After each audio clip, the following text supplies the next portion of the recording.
Kevin Kopp here for GeorgiaDogs.com at the Suzanne Yocklin Gymnastics Center. As the Gym Dogs got back to work this week trying to bounce back from an opening loss in conference action against the University of Alabama, the Gym Dogs take to the road again, this time another national power in Utah as the Gym Dogs get ready to travel to Salt Lake City. GeorgiaDogs.com had the chance to catch up with head coach Jay Clark and a few of the Gym Dogs as they got back to practice this week.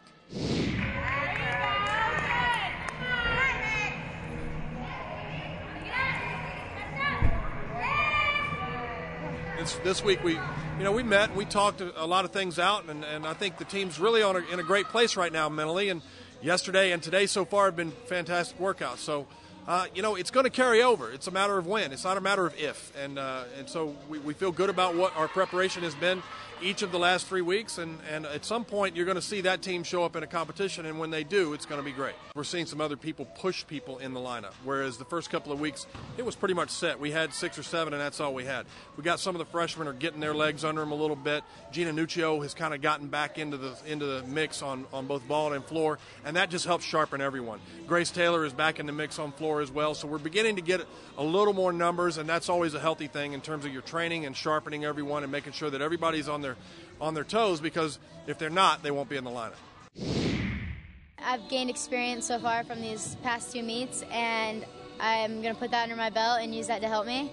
And as far as compositionally, like with routines, I'm still changing up my floor routine, trying to figure out what works best. So I'll be doing my passes in a different order this time than the last meet. And also I've changed my beam dismount to something that's a little easier, a little more confident that it's going to be perfect every time. Yeah, I changed my beam a little bit. That tuck full combination just screwed me up last meet, so I'm changed it a little bit. We're working on floor. I've made a couple routines, which is awesome, but the floor lineup is getting stronger. We came into practice and rocked it on Monday, rocked it again yesterday, and all we want to do is bring practice to the competition arena.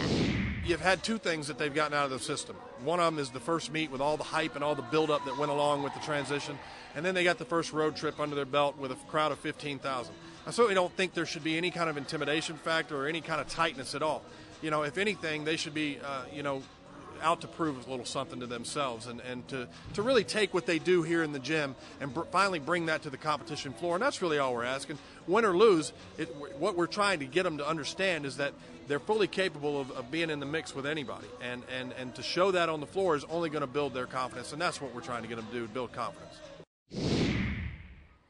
The Gym Dogs kick off against the Utes on the road 9 o'clock p.m. Eastern Time this coming Friday from the Huntsman Center in Salt Lake City. GeorgiaDogs.com will be your home for coverage. Check out the Meet Central page presented by the Athens Regional Medical Center for video updates throughout the meet, as well as live scoring as Georgia takes on Utah. Here at the Suzanne Yocklin Gymnastics Center, I'm Kevin Kopp for GeorgiaDogs.com.